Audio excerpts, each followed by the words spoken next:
What's the weirdest thing you've done that you could only tell people anonymously?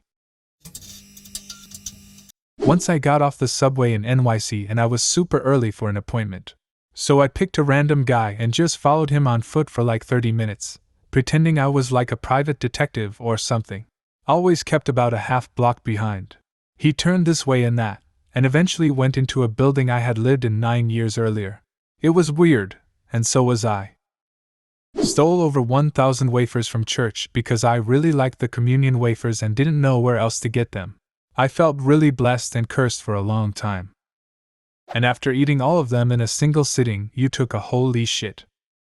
I was extremely socially isolated as a child and tried to make friends with the coyotes who lived in the woods by our home. I caught one in a snare and fed and kept her. I wanted a friend. My cat has trained me to give her rides around the house by jumping on my shoulder. I walk her over to the peephole of the door. She looks out at it really. There is an dangling elephant thing with a bell that my wife has a decoration. She looks at and or sniffs it. I walk her to the back door to take a look for a minute. It's glass. Then I drop her off at her cat's scratching post, and she jumps off. She purrs like a freak the entire time. It's adorable. We do this several times a day. I'm girl. I was drunk once, a long time ago when I was so young, peed standing over the toilet, and showed it to my crush saying, "Hey, I can do it too." We dated for 2 years after that. Was drunk at an escape room with coworkers. It was an extreme one where you are handcuffed the entire time. I decided in my drunken state that it would be badass to dislocate my thumb and slip off the cuffs like the movies. It wasn't. We got kicked out, my coworkers were weirded out, and I had to go to the hospital. I quit a few weeks later. White collar wasn't for me. Did you get kicked out for doing a forbidden escape tactic, or so they could take you to the hospital? My tactics confused and frightened them. When I was younger, I joined an international dating site that I figured was a scam. Put a black square as my picture and gave myself a fake name, and then looked through their users. And after about 10 minutes I had like 100 messages. Most of them were messages telling me how handsome I was or how these women fell in love with me at first sight. Now I knew it was a scam, but whenever I felt down or got rejected for a while I would pop back on the site and read a few messages. Yeah, it's kinda cringy and probably pathetic, but it made me feel better. I would just turn off that logical part of my brain that knew it was a scam for a while, and just pretend I was this popular and desirable guy. And it honestly got me through the day sometimes. This is kinda wholesome, I like it. Nobody lost anything, nobody got hurt. It helped you at some difficult times in your life. I don't see anything pathetic about it. Plus, you took something as evil as scamming and used it, or the scammers, to do something good. I'm calling it a win for you. I've always been a slim guy, so a couple years ago, once I started to gain a bit of weight, I looked in the mirror and saw my ass looks pretty nice, like a girl's ass. I was so damn lonely that I bought myself some female underwear, tights to cover the hair and a skirt, and did a photo shoot. The immense amount of shame I felt for enjoying it put me into a pit of despair. Have not done it since, yet sometimes still miss it. Almost became an accessory to murder because a waitress was about to sabotage my drug dealing operation. In my early 20s, through a random fluke, I became a drug dealer. I was flat broke and one of my shady cousins offered to fund me an ounce of some mids, yeah, I'm when we'd still had seeds and stems old, for $90. I flipped the ounce, made $50 in profit, then went back and asked for an ounce and a half. 6 months after flipping my first ounce, I was raking in about $2,500 a week in profit after re-ups, transportation, and distribution expenses. The thing about becoming a drug dealer is that when people figure out you're good at it, you don't have to go looking for drugs anymore. They bring them to you. If you don't get high on your own supply, always pay cash up front, and mainly deal in bulk, then they bring a lot of them to you whenever the fuck you want. It's not like in the movies, where drug dealers get robbed all the time and shit. If someone had robbed me, 4 other dealers would have stepped in and handled it because getting robbed would have fucked with their weekly income. My shady cousin started seeing one of my sack chasers. When I say he's shady, I mean he's been to prison for attempted murder and auto theft more than once. For the duration of this story, we'll refer to the sack chaser as Kimberly. Kimberly was a punk rock goth chic that pretty much looked like every keyboard player in an 80s hair band. One night Kimberly came to me and said she was being stalked by some guys from her hometown in New York because she owed them a large sum of money. She claimed they had old world mafia ties and that they had spotted her leaving my house on more than one occasion.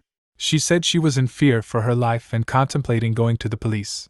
Kimberly worked as a waitress, went through an 8-ball every couple of days, and blazed blunts like it was her second job. After a brief conversation with my cousin, we decided that we needed to investigate and find out where exactly Kimberly was from because her story lacked a lot of details, but also had just enough details to make it credible. We agreed that if her story checked out, then he'd dispose of Kimberly. I knew what he meant when he said he'd dispose of her, and I damn sure didn't ask him to elaborate, but he did anyway. According to my cousin, the best places to bury a body are abandoned cemeteries without groundskeepers. More specifically, abandoned Civil War-era cemeteries, where you can just dig up a 100-year-old plot, toss someone else in, and resod the grass. On the night Kimberly could have met her end, my cousin invited her over to his place, poured her a few stiff drinks, rolled her a couple blunts, and then waited for her to pass out.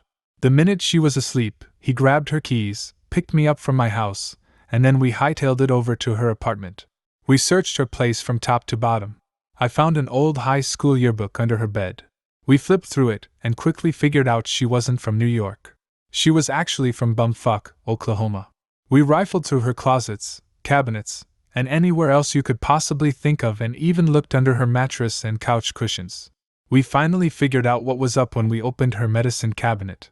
It was full of risperidone and Seroquel and the like. Near as we could tell, Kimberly wound up in my home state because she ran out of money on the road whilst attempting to be a groupie for some shitty rock bands. She also didn't have any fucking mob ties.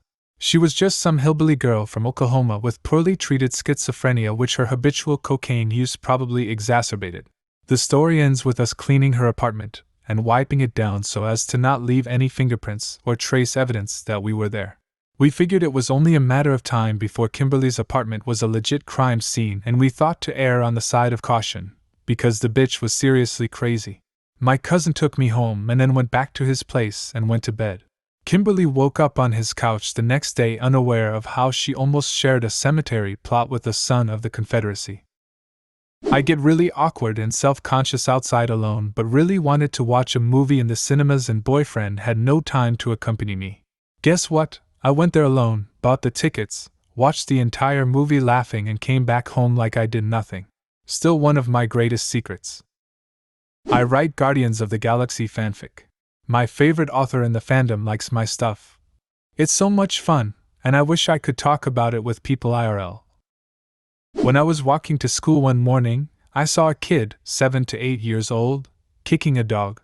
I ran over and kicked the kid and asked him how it felt. He ran off and no one saw. Still not sorry.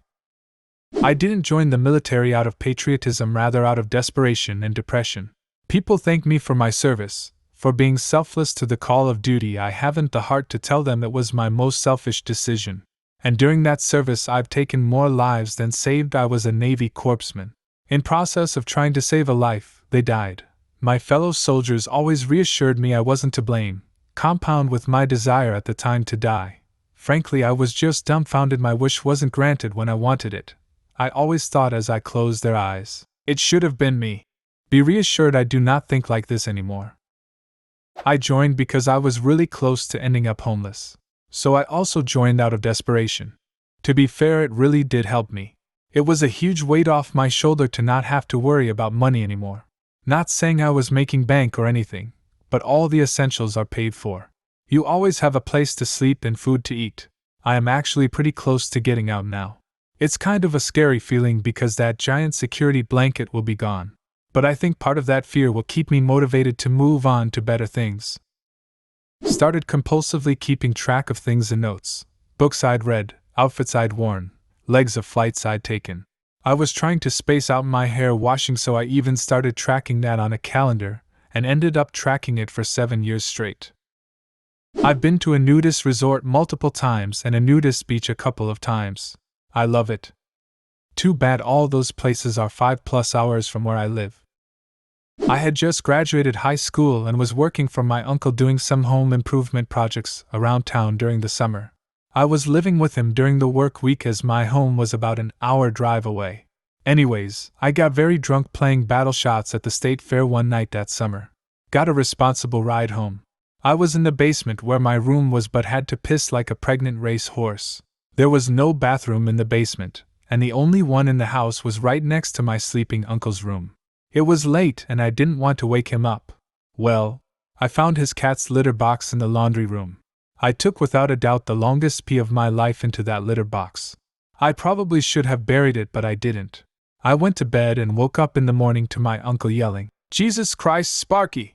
I think I should tell him about that this Christmas. He would laugh his ass off." My previous apt complex was notorious for having various water issues that resulted in them having to shut off the water for days at a time. One day I got fed up and shit in a doggy bag, then threw it at the leasing office. It was there for a couple days.